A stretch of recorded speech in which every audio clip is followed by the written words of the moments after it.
بسم اللہ الرحمن الرحیم۔ محمود غزنوی کا نام تو آپ حضرات نے سنا ہے۔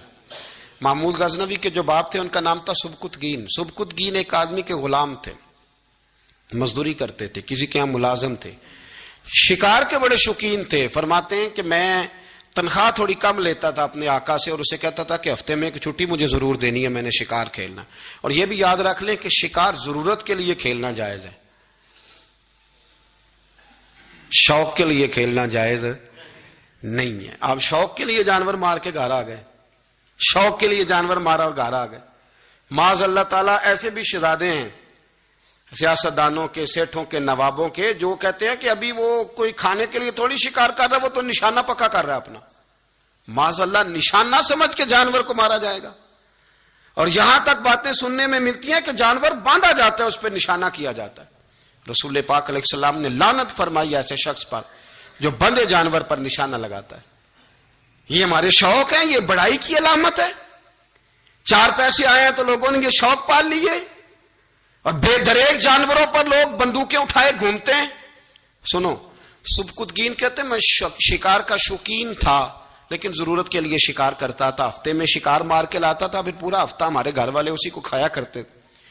فرماتے ہیں کہ میں تنخواہ تھوڑی لیتا تھا اپنے آقا سے، محمود غزنوی کے والد سبکتگین، کہ میں بھئی ہفتے میں ایک دن شکار کرنے جاؤں گا۔ کہتے ایک دن میں جنگل میں شکار کرنے گیا تو کچھ جانور کم نظر آئے، صبح سے لے کر میں گھومنے لگا، عصر کا وقت ہو گیا، کوئی شکار نہ ملا۔ اب میرے دل کے اندر یہ ڈر تھا کہ اگر مغرب مجھے یہیں ہو گئی تو مجھے کوئی درندہ، کوئی جانور پریشان کرے گا۔ اسی پریشانی کے عالم میں میں دائیں بائیں دیکھ رہا تھا کہ ہرنی کا ایک بچہ مجھے نظر آیا۔ میں نے جھٹ سے وہ ہرنی کا بچہ ہی اٹھا لیا کہ آج یہی شکار کروں گا۔ کہتے ہیں میں نے اسے گھوڑے کے آگے رکھا، اپنے آگے گردن کی جانب، اور میں نے گھوڑے کی لگامیں اس تیزی سے گھمائی کہ سر پٹ گھوڑا دوڑایا تاکہ مغرب سے قبل میں شہر میں پہنچ جاؤں، یہ جنگل کا علاقہ گزر جائے۔ کہتے ہیں میں بڑی گرمی تھی، بڑی پیاس لگی، پر پانی نہ پیا نہ گھوڑے کو پلایا، سر پٹ دوڑایا اس ڈر سے کہ کہیں ایسا نہ ہو کہ میں جنگل میں مجھے شام ہو جائے۔ کہتے ہیں جب میں شہر سے باہر پہنچ گیا تو مغرب کا وقت بھی شروع ہو گیا۔ کہتے ہیں ابھی میں پہنچا ہی تھا، میں نے وہاں گھوڑے کو روکا، خود بھی پانی پیا، جانور کو بھی پلایا۔ کہتے ہیں ذرا میں نے آنکھ اٹھا کے دیکھا تو جس ہرنی کا میں بچہ لایا تھا وہ بھی دوڑتی ہوئی میرے پیچھے آ گئی۔ کہتے ہیں وہ پیچھے میرے کھڑی ہے، پتہ نہیں کہاں سے بیچاری دوڑی، میرا تو گھوڑا تھا اور میں نے تو سانس بھی نہیں لیا۔ 1.5 گھنٹہ 2 گھنٹے میں بھگاتا لایا اس جلدی میں کہ باہر آنا ہے۔ کہتے ہیں پلٹ کے دیکھا تو اس کی سانس پھولی ہوئی ہرنی کی اور للچائی نظروں سے مجھے دیکھ رہی ہے۔ دل کے ایک کونے سے آواز آئی کہ آج تو 2 شکار ہو گئے، بچہ تو پکڑا ہی، اس کی ماں کو بھی قابو کرتا ہوں تاکہ ڈبل شکار ہاتھ آئے گا۔ کہتے ہیں پھر اندر سے میرا درد بولا، اندر سے میرا رحم بولا کہ ایک ماں اپنا بچہ لینے آئی ہے اور اس طرح تو اسے تکلیف نہیں دی جا سکتی کہ اسے بلیک میل کر کے ماں کو بھی رکھ لیا جائے۔ کہتے ہیں جب میں نے اس ہرنی کی طرف دیکھا تو اس کی نظروں میں سوال تھا، اس کی نظروں کے اندر سوال تھا، کچھ مانگ رہی تھی۔ کہتے ہیں میں نے اس بچے کی پشت پر ہاتھ پھیرا، پھر میں نے بچہ چھوڑ دیا۔ کہتے ہیں اس نے پہلے بچے کو بازوؤں میں لیا، پھر اپنی زبان سے اپنا بچہ چاٹنے لگی۔ کہتے ہیں پھر وہ جب جنگل کی طرف جانے لگی تو ایک دفعہ اس نے میری طرف دیکھا، دوسری دفعہ اس نے آسمان کی طرف دیکھا۔ زندگی میں مجھے اتنا سکون کبھی نہیں آیا تھا جتنا آج آیا۔ کہتے ہیں میں گھر گیا، عشاء کی نماز پڑھی، باوضو میں بستر پہ لیٹ گیا، لوگوں میرے نصیب دیکھو، مجھے مدینے والے محبوب کا دیدار نصیب ہوا۔ رسول کریم علیہ السلام میری خواب میں آئے، میں رونے لگا، گھر مہک اٹھا، پھول کھلنے لگے، خوشبوئیں بکھرنے لگی۔ کہتے ہیں محبوب کریم تشریف لائے اور کیا خوبصورت جملہ ہے، محبوب فرمانے لگے او سبکتگین، اگر تجھے بادشاہ بنا دیا جائے تو انسانوں کے ساتھ بھی اسی طرح رحم کرے گا نا جس طرح آج ہرنی کے ساتھ کیا ہے۔ اگر تجھے بادشاہ بنایا جائے تو رویہ یہی رکھے گا یا بدل جائے گا؟ کہتا ہے میں رو پڑا، میں نے کہا یا رسول اللہ میں تو غلام بننے کے بھی قابل نہیں تو بادشاہ کیسے بنوں گا؟ فرمایا تیری آج کی ادا بڑی پسند آئی ہے، عرش کے مالک نے تجھے بادشاہ بنانے کا فیصلہ کر لیا، تیری یہ ادا بڑی بھائی ہے، بڑی پسند آئی ہے۔ فرماتے ایک ہرنی کے بچے پہ رحم کھایا تھا، رب کریم نے مجھے بادشاہی عطا فرما دی۔ ہم نہ سیاست سے بادشاہی لینا چاہتے ہیں، سیاستدانوں کے اپنی جیب سے اشتہار چھپوا کے بادشاہی لینا چاہتے ہیں، ڈیرا بنا کے بادشاہی لینا، نہ بادشاہی تو رحم کرنے سے ملتی، بادشاہی تو شفقت کرنے سے ملتی، بادشاہیاں تو اللہ کی مخلوق سے پیار کرنے سے ملتی۔ بادشاہیاں، حضرت امام احمد بن حنبل رحمۃ اللہ تعالی علیہ فرماتے، میں نے ما وراء النہر ایک محدث کا تذکرہ سنا کہ وہ میرے محبوب کی حدیثیں بیان کرتے ہیں، تو کہتے ہیں میں شوق علم میں ان کی بارگاہ میں پہنچا، جب میں گیا تو کتے کو کھانا کھلا رہے تھے، میں نے سلام لی تو انہوں نے جواب تو دیا پر کوئی اتنی توجہ نہیں کی میری طرف، میرے دل میں خیال آئیے محدث ہیں اور کتے کے ساتھ اتنا پیار کر رہے ہیں، میری طرف دیکھا ہی نہیں۔ تو فرماتے ہیں وہ کتے کو کھانا کھلا کے فارغ ہوئے تو میری طرف دیکھ کے کہنے لگے، احمد بن حنبل میرے علاقے میں کتے نہیں رہتے، کتے دوسرے شہر میں زیادہ پائے جاتے ہیں، یہ بھوکا تھا تو ادھر آ گیا تھا، اور تمہیں حضور علیہ السلام کی وہ حدیث تو پتہ ہوگی کہ نبی پاک نے فرمایا جو کسی کے ساتھ امید لگائے اور وہ آدمی اس کی امید پوری کرنے پر قادر ہو پھر بھی امید پوری نہ کرے تو قیامت کے دن اللہ اس کی بھی بہت ساری امیدیں پوری نہیں کرے گا، اسے سزا ملے گی۔ امید پوری کرنے پر قادر تھا، مجبور نہیں تھا، پر پوری نہ کی تو اسے قیامت کے دن سزا ملے گی۔ تو فرمایا یہ کتا امید لگا کے آیا تھا میرے گھر میں کھانے کی، تو اگر میں پوری نہ کرتا تو پھر حضور کی اس حدیث پر عمل کیسے ہوتا، اور پھر مجھے حدیثیں بیان کرنے کا مطلب کیا سمجھ میں آتا۔ امام احمد بن حنبل رحمۃ اللہ تعالی علیہ فرماتے ہیں میں نے کہا استاد جی اجازت دے دیں، کہا کدھر آئے تھے، کہا حضور جس کام آیا تھا نا وہ میرا بڑا ہی اچھا ہو گیا ہے، وہ بڑا شاندار ہو گیا، جو حدیث بھی آپ نے بیان کر دی اور صرف بیان نہیں کی، آپ نے تو عمل کر کے بھی دکھا دیا ہے، آپ نے تو اس حدیث پر منوان عمل کر کے بھی دکھا دی۔ جانور کے ساتھ حسن سلوک کرنا، اس کے ساتھ پیار کرنا، جانوروں کا خیال رکھنا۔ کچھ جانور موذی ہوتے ہیں، شریعت نے انہیں مارنے کی اجازت دی ہے، اجازت دے دیا، جو جانور تکلیف دیتا ہے، اذیت دیتا ہے اسے مارا جا سکتا ہے، اس کو ہٹایا جا سکتا ہے، لیکن جانور کے حقوق کا لحاظ کرنا، اس پر رحم کھانا، اس پر توجہ دینا۔ میں برطانیہ کے ایک شہر کی طرف جا رہا تھا تو رستے میں نا ٹریفک بند ہو گئی، تو آپ کو پتا ہے میپ وغیرہ نکل آئے ہیں تو میپ سے پتہ چل جاتا ہے کہ کس روڈ پہ رش زیادہ ہے، کس پہ رش کم ہے۔ تو میں نے اپنے ڈرائیور سے یہ شکوہ کیا کہ میاں تم تو کہتے ہو یہ رستہ صاف ہے، یہ یہاں تو ٹریفک ہے۔ کہنے لگا حضرت صاحب پہلے نہیں تھی، ابھی ہوئی ہے تو پتہ کر لیتا ہوں۔ اس نے نیٹ پر کوئی چیز لگائی تو جواب یہ آیا کہ روڈ پہ نا آگے کتے کا ایکسیڈنٹ ہو گیا ہے اور ایمبولینس آ رہی ہے کتا اٹھانے کے لیے، تو جیسے ہی کتا اٹھا کے لے جائے گی نا روڈ کھول دیا جائے گا۔ مجھے نا شرم آئی، مجھے احساس نے مجھے پریشان کر دیا۔ وہ کہنے لگا حضرت میں نے کوئی ایسی بات تو نہیں کر دی، آپ تو پریشان ہو گئے۔ میں نے کہا یار پریشان اس لیے ہوا ہوں کہ کافروں کا ملک ہے، کتے کا ایکسیڈنٹ ہوا ہے تو ایمبولینس کتا اٹھانے آ گئی ہے، اب مسلمانوں کے ملک میں کتا اگر روڈ پہ ایکسیڈنٹ ہو جائے تو وہ گاڑی کے ٹائروں کے ساتھ مسئلہ تو جاتا ہے پر مرے ہوئے کو بھی سائیڈ پہ کوئی نہیں کرتا۔ میرے وطن عزیز میں، میرے ملک کے اندر کتا اگر اس کا ایکسیڈنٹ ہو گیا تو ٹائروں کے ساتھ ہی وہ جائے گا، یعنی 10 دینے والا M A, B A, B B A, M S C, M Phil, P H D کی ڈگری رکھنے والا، اب مالدار غریب لوگ تو نہیں نا گاڑیاں ڈرائیو کر رہے ہوتے، مالدار پڑھے لکھے لوگ وہ اپنے ٹائروں کے ساتھ اس کتے کے اوپر سے گزریں گے لیکن کچھ چھڑی لے کے اس کو سائیڈ پہ نہیں کریں گے۔ پر ہمارے کوئی فلسفے سنے تو ہم سے زیادہ اچھا بیان ہی کوئی نہیں کر سکتا، ہماری کو لب و لہجہ دیکھے تو ہم سے زیادہ اچھی نصیحت کرے گا کوئی نہیں۔ لیکن اس کو ایک جگہ پہ میں نے کہا ایک سنگی سے کہ یار ذرا تھوڑا رکو، اس کو سائیڈ پہ کر دو، تو کہنے لگے مین روڈ پہ کیسے رکیں؟ تو میں نے کہا ہیلمٹ گر جائے تو فٹافٹ رک جاتے ہو، تھیلا گر جائے نا کبھی سامان والا تو یوں کر کے گاڑیاں بلاک کر دیتے ہو، اگرچہ وہ 150 روپے کا ہی مال کیوں نہ ہو، اور کتے کی خاطر نہیں نیچے اتر سکتے، اس کو تھوڑا سا ہٹایا نہیں جا سکتا۔ لیکن ہمارے رویے ہیں، ہمارا مزاج ہے، ہم ان چیزوں کو سمجھتے نہیں۔ امیر ملت، اور اگر میں کہوں بانی پاکستان تو میں ٹھیک کہوں گا،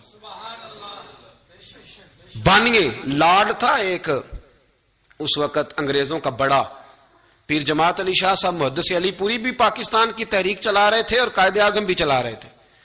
تو لارڈ نے قائد اعظم سے کہا تھا کہ قائد اعظم مجھے تیری سیاست سے اتنا ڈر نہیں آتا جتنا جماعت علی شاہ کے دین سے ڈر آتا ہے، اتنا مجھے، میں آن دی ریکارڈ بات کر رہا ہوں ذمہ داری کے ساتھ، کہ تیری سیاست سے میں اتنا نہیں ڈرتا جتنا جماعت علی شاہ کے دین سے ڈرتا ہوں۔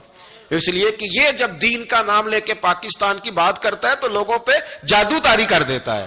اس لیے میں تیری سیاست سے زیادہ اس کے دین سے ڈرتا ہوں. امیر ملت پیر جماعت علی شاہ صاحب، ان کو ابو العرب بھی کہا جاتا. ان زمانوں میں عرب میں غربت آئی تو یہاں سے ہندوستان سے چندے اکٹھے کر کر کے پیر جماعت علی شاہ صاحب لے جایا کرتے تھے. مدینہ شریف میں آج بھی جماعت منزل موجود ہے. پیر صاحب کی اپنی رہائش تھی. امیر ملت پیر جماعت علی شاہ صاحب نا مدینے میں گزر رہے تھے تو بڑے بڑے مرید ساتھ تھے. اس زمانے میں لوگ ہاتھوں میں چھڑی رکھا کرتے تھے، جانور اکثر ہوتے تھے تو چھڑیاں ہاتھوں میں ہوتی تھیں. تو پیر صاحب گزر رہے تھے، بوڑھے آدمی تھے، مرید ساتھ تھے. تو ایک کتا دوڑا دوڑا آ گیا. جب وہ پیر صاحب کے قریب سے گزرنے لگا تو ایک مرید نے نہ کتے کی ٹانگ پہ ڈنڈا مارا، پیچھے ہٹ جا، کپڑوں کو نہ لگ جانا. کتا چونکنے لگا، رونے لگا، اور جب بھاگا نا تو لوگ کہتے ہم نے عجیب منظر دیکھا. 100 سال کے پیر جماعت علی شاہ صاحب پگڑی ہاتھ میں پکڑی اور کتے کے پیچھے بھاگنا شروع کر دیا. دوڑ کے کتے کو اٹھا کے لائے اور یوں اس کو سینے سے لگایا. پھر پیر صاحب نا اس کتے کو اپنی رہائش گاہ پہ لے گئے. پھر اپنی پگڑی کھول کے نا تو اس کی پٹی کی. پھر دودھ کا پیالہ اس کے آگے رکھا. جب کتے نے دودھ پی لیا تو پیر جماعت علی شاہ صاحب نے ہاتھ باندھے، کہنے لگے مدینے کے کتے، نبی پاک کی بارگاہ میں میری شکایت نہ کر دینا، حضور کی بارگاہ میں شکایت نہ کرنا کہ یا رسول اللہ یہ آتے ہیں حاضری دینے اور ہمیں تکلیف دیتے ہیں. میری شکایت نہ کرنا مصطفیٰ کریم کی بارگاہ میں. میں نے نہیں اسے کہا تھا، اس سے بھول ہو گئی، میں معافی مانگتا ہوں. میرے عزیزو، وہاں درد تھا، وہاں سوز تھا، وہاں پیار تھا، وہاں محبت تھی. لیکن ہمارے رویے انسانوں کے حق میں تو کیا، جانوروں کے حق میں سخت سے سخت تر ہوتے جا رہے ہیں. ہم نے اپنے شوق سے جانور لڑانے شروع کر دیے، کبوتر اڑانے شروع کر دیے. تباہی پر تباہی کا ماحول ہم فراہم کرتے جا رہے ہیں. ان سے پیار کریں، ان کو آسانی دینے کی کوشش کریں، انہیں قید نہ کریں، انہیں رہا کریں. ان پر وہ والی نظر کریں جو میرے رسول رحمت علیہ الصلوۃ والسلام نے ہمیں سکھائی ہے. ان پر زیادہ بوجھ نہ ڈالیں. آپ تو اس خوبصورت دین کے ماننے والے ہیں جس دین کے رسول نے چھوٹی چھوٹی چیزوں کی بابت سمجھداری کا مظاہرہ کرنے کا حکم دیا. جانوروں نے تو میرے نبی پاک کی غلامی بڑی کی ہے. مطلب جانور حضور سے بڑا پیار کرتے تھے، بڑا پیار کرتے تھے. حضور کا ایک گدھا تھا جس کو دراز گوش کہا جاتا ہے. اس کے لمبے لمبے کان تھے تو دراز گوش شریف. حضور کسی کو بلانے بھیجتے تھے تو صحابی کے دروازے پہ جا کے سر مارا کرتا تھا، اور صحابہ کہتے جب منہ سے دیکھتے تو سمجھ آتا تھی نبی پاک نے بلایا ہے. حضور کی ایک اونٹنی تھی نبی پاک علیہ السلام. تو میرے مصطفیٰ کریم علیہ الصلوۃ والسلام آواز دیتے تھے تو بیٹھ جاتی تھی، بلاتے تھے تو آ جاتی تھی. حضور کا وصال ہوا تو سیدہ فاطمہ کے دروازے پہ جا کے بیٹھ گئی، اور جب تک نہیں اٹھی جب تک اس اونٹنی کی روح پرواز نہیں کر گئی. میرے نبی پاک علیہ الصلوۃ والسلام کے ساتھ تو یہ ایک بکری سیدہ عائشہ کہتی ہے ہم نے گھر میں رکھی ہوئی تھی، تو وہ بکری اٹھتی بھی تھی، آتی جاتی بھی تھی، کبھی کبھی آواز بھی نکالتی تھی، پر جتنی دیر نبی پاک گھر میں رہتے تھے وہ ادب کے ساتھ چپ رہتی تھی.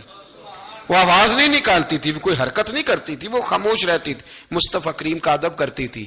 جانوروں سے حضور نے پیار کیا، جانوروں نے میرے نبی کا ادب کیا.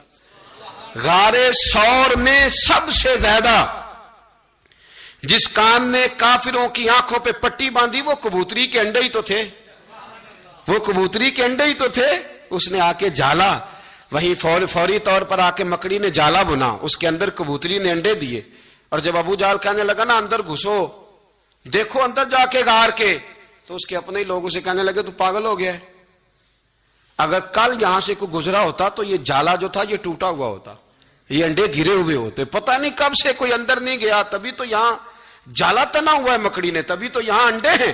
اور میرے بھائیوں، ان جانوروں نے امداد کی، انہوں نے مدد کی. حضرت خالد بن ولید رضی اللہ تعالیٰ عنہ ایک گھوڑے پر سوار تھے، گھوڑے پر جنگ ہو رہی تھی تو گھوڑا تھک گیا. اب خالد بن ولید تو اللہ کی تلوار تھے، وہ تو تھکتے ہی نہیں تھے. گھوڑا تھک گیا، اب دوسری سواری دور تھی تو جناب خالد بن ولید گھوڑے کے کان میں کہنے لگے اگر تو نے آج میرا ساتھ نہ دیا تو میں قیامت کے دن اللہ کی بارگاہ میں تیری شکایت کروں گا کہ اللہ اس نے میرا جہاد میں ساتھ ہی نہیں دیا. جناب خالد بن ولید کے ساتھ والے کہتے ہیں کیا کان میں آپ نے کہا کہ گھوڑا اتنا بھاگتا تھا کہ پیچھے مڑتا ہی نہیں تھا، وہ سرپٹ دوڑتا تھا. جناب خالد بن ولید نے وہ جنگ جب فتح کی تو لوگوں نے کہا حضور بڑا کمال کیا. فرمانے لگے آدھا میرا ہے آدھا میرے گھوڑے کا ہے، یہ شریک ہے اس جہاد میں برابر کا، اس نے تعاون کیا ہے. تو تو یہ مخلوق اللہ کی تو شامل حال رہی، انہوں نے تو امداد کری میرے بھائی، اور ہمارے رویے ان کے بارے میں اتنے سخت ہو گئے، اتنے زبردست ہو گئے. دیکھو نا، میں اس ملک میں اس وطن کی بات کرتا ہوں جو دین کے نام پہ بنا ہے، اور جہاں گھوڑوں کو اب نچایا جانے لگا ہے. اب گھوڑے نچانے کے لیے پیدا کیے گئے. میں بتا چکا ہوں کہ یہ تو سواریوں کا جانور تھا، اس کو نچایا جاتا ہے. یہ چودھری ہونے کی علامت ہے، یہ مالدار ہونے کی علامت. یہ سیٹ کے بچے کی شادی ہو تو گھوڑے نچائے جائیں گے. یہ ملانگ تلانگ جو میلے ٹھیلے کرتے ہیں، جب بابے کا عرس لگے گا تو گھوڑا نچایا جائے گا. بھی جانور اس لیے ہیں، یہ خرافات ہے ساری، یہ دین کے مترادف ہیں. ان باتوں کو سمجھیں، ان پر عمل کریں. یہ سارا ہمارے دین کا نصاب ہے. کیونکہ یہ مضمون تھوڑے خشک ہوتے ہیں نا، اس لیے ہمارے ہاں بیان نہیں ہوتے، لیکن ان کی ضرورت بڑی سخت ہے، ان کی حاجت ہے. ان مسائل پر ضرور ہمیں توجہ کرنی چاہیے. پورے باب ہیں کتب حدیث کے اندر. میں بھی وہی بات کر سکتا تھا جو پچھلے سال میں نے اس مہینے میں کی تھی. ہر مہینے کے عنوانات سمجھ میں آتے ہیں، وہ تیار پڑے ہوتے ہیں، وہ بیان کرنے مشکل نہیں ہوتے. لیکن کبھی کبھی دل سے یہ آواز اٹھتی ہے کہ جو باتیں نہیں ہیں پتہ، ان کا بھی تو پتہ ہونا چاہیے نا میرے بھائی. ہو سکتا ہے، ممکن ہے کسی آدمی کے دل میں کوئی بات بیٹھ جائے، اور ممکن ہے وہ کسی کو سمجھانے میں، آگے بتانے میں، فارورڈ کرنے. ویسے بھی اچھی باتیں بھی اب فارورڈ کرنی شروع کریں. بات آ گئی ہے تو میں چلو کر دیتا ہوں. کوئی ضروری بات ہے کہ ہم نے اپنی سیاسی پارٹی کا ہی دفاع کرنا ہے اور مخالف کی غیبت ہی ہر وقت کرنی ہے؟ مثلا کیا ہو جائے گا اس سے؟ کیا انقلاب ہم نے کر لیا ہے؟ کیا ہم نے حق بات کہیں، جہاں ضرورت ہو وہاں بات کریں. لیکن سوشل میڈیا اگر ہمارے ہاتھوں میں آیا تو تباہی کے لیے تو نہیں نہ آیا. یہاں اچھی فوٹو لگا کے، ایک فوٹو ادھر سے کھینچ کے لگا لو، ایک ادھر سے کھینچ کے لگا لو، ایک ادھر سے. اب تو میں پریشان ہو جاتا ہوں. اب آپ جب کسی کے قابو آ گئے تو وہ مطلب آپ سے سب سے پہلے مطالبہ یہ کرے گا کہ ابے کے ساتھ بھی فوٹو لینی ہے، دادا کے ساتھ بھی لینی ہے، ماموں کے ساتھ بھی لینی ہے، چاچا کے ساتھ بھی لینی ہے، بچوں کے ساتھ بھی لینی ہے، ایک دائیں سے لینی ہے، ایک بائیں سے. اس کام کے لیے کفر کے سامنے دین کا پیغام پہنچانے کا مؤثر ذریعہ ہے نبی پاک کی حدیثوں کو انگلش میں ٹرانسلیٹ کر کے آگے فارورڈ کریں. جو ڈچ جانتے ہیں وہ اس زبان میں بات آگے پہنچائیں. جو لوگ جو ہے وہ فارسی سے متعلقہ ہیں وہ ان چیزوں کو آگے. یہ تو آپ کے پاس ایک بڑا مناسب ذریعہ ہے. وہاں آپ جو ہے وہ فنی ویڈیو آگے بھیج رہے ہیں، وہاں آپ غلط چیزوں کو آگے پہنچا رہے ہیں. آپ کس کام میں لوگوں کو آگے شریک ہو رہے ہیں؟ اور مطلب کئی دفعہ تکلیف ہوتی ہے، اس پر لکھا ہوا ہے فنی مولوی، یعنی مولوی بھی فنی ہوتا ہے، یعنی یہ بھی کام ہوگا. اب ہر کام ہم وہ والا لیں گے جس میں تھوڑی دیر کے لیے لوگ جو ہے وہ مذاق کریں گے. خدا را، ہم سنجیدہ قوم ہے، ہمیں سنجیدہ بات کرنی چاہیے. آپ کے سامنے، آپ کے ہاتھ میں دین آیا ہے. اور پھر میں ایک بات بڑی تکلیف سے کہتا ہوں، میں نے کئی دفعہ کی، آج پھر کہتا ہوں. وہ ہالینڈ نے معاذ اللہ حضور کے خاکے شائع کرنے کا اعلان کیا تھا نا جی. پھر اس پہ احتجاج ہوا. ہاں نہ تو کرے نا. ہر آدمی نے نا اپنے سوشل میڈیا پیج پہ جگہ دی کہ جی گستاخی ہو رہی ہے، جی نکل آئے گورنمنٹ، یہ کر دیں وہ کر دیں. ہم نے بھی کیا، کرنا چاہیے، پیغام دینا چاہیے. لیکن وہ خاکے شائع کرنے والے دو لوگ تھے. ایک مواد فراہم کرتا تھا، کیلیڈون اس کا نام تھا، اور ایک یہ تھا جو خاکے بناتا تھا. تو یہ جو خاکے تحقیق کرتا تھا نا، معاذ اللہ اس نے اسلام کے خلاف 2 کتابیں بھی معاذ اللہ لکھی ہیں. اب وہ بندہ نا یہ 1.5-2 ہفتے ہوئے کلمہ پڑھ کے مسلمان ہو گیا، اور آپ کے سارے قومی اخبارات نے خبر بریک کی، تمام نے، دنیا میں، ایکسپریس میں، ہر اخبار میں خبر آئی. پڑھی ہے آپ لوگوں نے بھی؟ جنہیں پڑھی ہاتھ کھڑا کریں. ماشاءاللہ اتنے لوگ گواہ ہیں، یہ سب نے پڑھی ہے. مجھے بتائیں کہ جب انہوں نے گستاخی شائع کی تھی تو شور ہوا تھا، تو کلمہ پڑھا تھا تو اب بھی شور ہونا چاہیے تھا نا، بولیں. لیکن شور تو ہوتا ہے منفی بات کا، مثبت بات کا تو شور ہم کرتے نہیں، یہ تو ہمارے حق میں ہی نہیں. منفی بات کا شور ہے، اور مثبت بات کی طرف ہم آتے، یہ ہمارا مزاج ہے. مثبت بات کا بھی شور کرے میرے بھائی، وہ بھی لینا چاہیے تھا ہمیں اخبارات سے، وہ بھی ہر پیج پر ہونا چاہیے تھا، اس کی بھی فوٹو لگا لینی چاہیے. باقی تو ہم بڑی ایڈٹ کرتے ہیں نا، کسی کو کتا بناتے ہیں، کسی کو کچھ بناتے ہیں. تو اس پر بھی تھوڑی تعریف ہونی چاہیے تھی، تاکہ مسلمان اس کا بھی ذکر کرتے، اس کی حوصلہ افزائی ہوتی. کیا مؤلفۃ القلوب دین کا حصہ نہیں کہ کوئی نیا کلمہ پڑھے تو اسے مال دو تاکہ اس کا دل مضبوط ہو؟ تو کلمہ پڑھا تھا تو چاہیے تھا نا کہ ہم اس کے دل کو مضبوط کرتے. ہم یہ پیغام آگے کرتے کہ ہمیں بڑی خوشی ہوئی. وہ کہتے ہیں میں تو حضور کے مخالف تحقیق کرنے نکلا تھا، پر ان کو پڑھتے پڑھتے ان کا غلام بن گیا. اور اس نے باقاعدہ معافی مانگی ہے، باقاعدہ معافی مانگی ہے کہ میں اپنے پچھلے رویے سے اللہ کی بارگاہ میں بھی شرمندہ ہوں، نبی پاک کی بارگاہ میں بھی شرمندہ ہوں، مسلمانوں سے بھی معافی مانگتا ہوں. اس نے باقاعدہ معافی مانگی ہے. لیکن جو کہ بات تھی مثبت، بات تھی خوشخبری والی، اور ہم دیتے ہیں مایوسی والی خبر. ہم بریک وہ خبر کرتے ہیں جس میں کوئی ٹینشن پیدا ہوتی. ٹینشن. میں ابھی حیدرآباد میں تھا، پولیس والا اپنی گاڑی میں بیٹھا تھا، ہم اپنی گاڑی میں تھے. ایک ایڈریس پوچھنا تھا، رستہ پوچھنا تھا. مطلب عام ایک جگہ پہ عام آدمی سے ہم نے گاڑی میں بیٹھے بیٹھے ایڈریس پوچھا تھا، تو اس نے کہا تھا اتر کے آئیں. آپ نے پوچھنا نا تو اتر کے آئیں. تو ٹھیک بات کی، ہمیں غصہ نہیں آیا. میں نے اسے پولیس والے سے السلام علیکم کے بعد کا ایڈریس پوچھنا، تو وہ گاڑی سے اتر کے آیا. اس نے ہم سے سلام لی اور اس نے بڑی تفصیل کے ساتھ ہمیں پتہ بتایا. کام تو ہمارا تھا نا، وہ تو اپنی جگہ پہ کھڑے تھے. میرے بھائی آپ مثبت باتوں کو کیوں نہیں بیان کرتے؟ کیا پاکستان میں سارا دن غلط کام ہی ہوتے ہیں، صحیح کام ہوتا ہی کوئی نہیں؟ وہ صحیح کام کو ڈسکس کون کرے گا؟ خیر والی بات کون بیان کرے گا؟ اچھائی کا ذکر کون کرے گا؟ محبت کی بات کون کرے گا؟ میرے ایک مفتی صاحب ہیں، دوست ہیں، پیار والے، انہوں نے مجھے ٹیلی فون کیا کہ ختم ہے، ٹائم چاہیے. تو میں نے ان سے کہا کہ میری نا ریکارڈنگ ہے، اس دن ٹی وی پر ایک پروگرام میں نے ریکارڈ کر کے دینا ہے. اب سوچے دو ہے نا، وہ یہ بھی کہہ سکتے تھے کہ اچھا تسی امیر ہو گئے ہو، یہ بھی بات ہو سکتی تھی نا. لیکن مفتی صاحب مجھ سے کہنے لگے کہ ختم 20 لوگوں تک پیغام جائے گا، اور جب وہ آپ ریکارڈنگ کریں گے تو ہماری جماعت کی ترجمانی لاکھوں لوگوں تک جائے گی. تو ہم جو چاہتے ہیں کہ زیادہ لوگوں تک پیغام پہنچے، ہم ختم شریف پڑھ لیں گے، آپ مہربانی کریں وہ کام آپ کریں. یہ خیر کی بات ہے نا. لیکن مثبت باتوں کی طرف ہماری توجہ جاتی. انہوں نے کہا بڑا کام کرے، کوئی حرج نہیں، یہ تو کام چلتے رہتے ہیں، ہوتے رہتے ہیں، یہ ہو جائے. مثبت کام پر اپنی توجہ کریں، جانور کے ساتھ پیار کریں، اچھے طریقے سے پیش آنے کی کوشش کریں، اچھا رویہ اختیار کریں. سنیں، بات ختم کرتا ہوں. ایک بات یاد آ گئی بڑی مزیدار. آپ نیٹ پہ سرچ کریں گے نا تو مصر کے شہروں میں ایک شہر ملے گا جس کا نام ہے فسطاط. فا سین توئیں، تا کہتے ہیں ہم اس کو عربی میں. تا ہے، آگے الف ہے، یہ کٹھا ہے، اور آگے پھر تا ہے. فسطاط یہ شہر ہے ایک مصر کا. فسطاط کا معنی ہے گھونسلہ. یہ شہر کب بنا؟ حضرت عمر فاروق کے زمانے میں حضرت عمر بن العاص رضی اللہ تعالیٰ عنہ یہاں جہاد کرنے آئے. اس جگہ جہاں آج وہ بہت خوبصورت اور بڑا شہر قائم ہے، وہاں انہوں نے خیمے لگائے.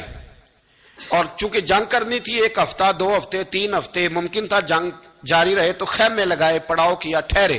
جنگ ہوتی رہی، ہفتے سوا کے بعد جنگ ختم ہو گئی. حضرت عمر بن عاص نے فرمایا خیمے اکھاڑو بھائی چلے. سب لوگ اپنا اپنا خیمہ سمیٹنے لگے. عاص کہتے ہیں میں نے ایک طرف سے جب خیمہ اپنا اتارا نا، ایک طرف سے، آپ کو پتہ ہے اس کے اندر لوگوں نے بانس لگائے ہوتے ہیں، لکڑی کے بڑے بڑے چھڑیاں کھڑی کی ہوتی ہیں. تو کہتے ہیں ایک طرف کی چھڑی جب میں نے اتاری نا تو اوپر مجھے کبوتری نظر آئی اور اس کے انڈے نظر آئے. تو میں نے فٹافٹ دوبارہ لگا دی. اب میں سوچنے لگ گیا یہاں کیا کروں، اس کو کیسے اتاروں، یہ تو انڈے تو ٹوٹ جائیں گے، گر جائے گی، اور یہ تو بڑا وفادار جانور ہے، یہ تو میرے مصطفیٰ سے پیار کرنے والا ہے. حضرت عمر بن العاص رضی اللہ تعالیٰ عنہ کہتے ہیں میں نے تھوڑی دیر کے بعد ہی فیصلہ کر لیا کہ نہیں بھائی اس کو چھیڑنا ہی نہیں، اس کو لگا رہنے دو. کہتے ہیں جب میں جانے لگا تو میں نے 1-2 سپاہی سے کہا کہ ابھی ہم یہاں رہیں گے تو صحیح نا، تو یہاں ایسا نہ ہو کوئی اور اکھیڑ کے لے جائے، 2-1 دن تم نہیں ٹھہر جاتے یہاں. کہتے ہیں وہ لوگ ٹھہر گئے. پھر جب علاقوں پہ قبضہ ہوا تو حضرت عمر بن عاص فرماتے ہیں کہ سارے علاقے فتح ہو گئے، پر مجھے نہ کبوتری اور کبوتری کے انڈوں کا خیال نہیں جاتا تھا. تو میں نے کہا کہ آبادی اگر زیادہ ہو گئی ہے تو ایک نیا شہر نہ بات کر لیں. لوگوں نے کہا کر لو. تو فرماتے ہیں میں نے وہ چونکہ جگہ فتح ہو گئی تھی، مسلمانوں کی تھی، تو کچھ لوگوں کو فری پلاٹ دیے، وہاں سے انہوں نے گھر بنائے. پھر وہ اتنے خوبصورت گھر بنے کہ لوگ وہاں آ کے بسنے لگے.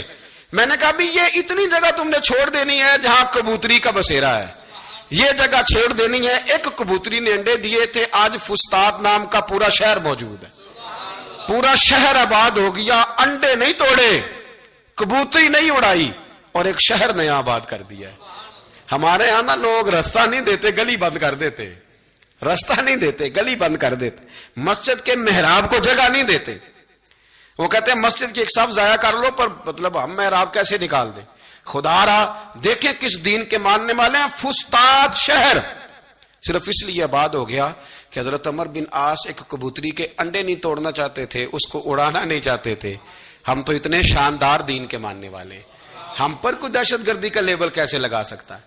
ہمارے بارے میں کچھ سخت جملہ کیسے بول سکتا ہے؟ یہ لوگ اپنی سیاست چمکانے کے لیے تو یہ بات کر سکتے ہیں، لیکن مسلمان بڑا ہی نرم دل ہے، یہ بڑا ہی نرم دل ہے، اس کی طرف تو کوئی یہ لفظ سوچ بھی نہیں سکتا، وہ تو پراپیگنڈا تھا جس کا شکار ہو گئے۔ ہمیں اب ہر ذریعہ استعمال کر کے یہ خیر والی باتیں آگے پہنچانی ہے تاکہ لوگوں کو پتہ چلے رحمت والے نبی کے ماننے والے امتی بھی بڑے رحمت والے ہیں۔ اللہ سمجھنے کی توفیق عطا فرمائے۔ آخر دعوانا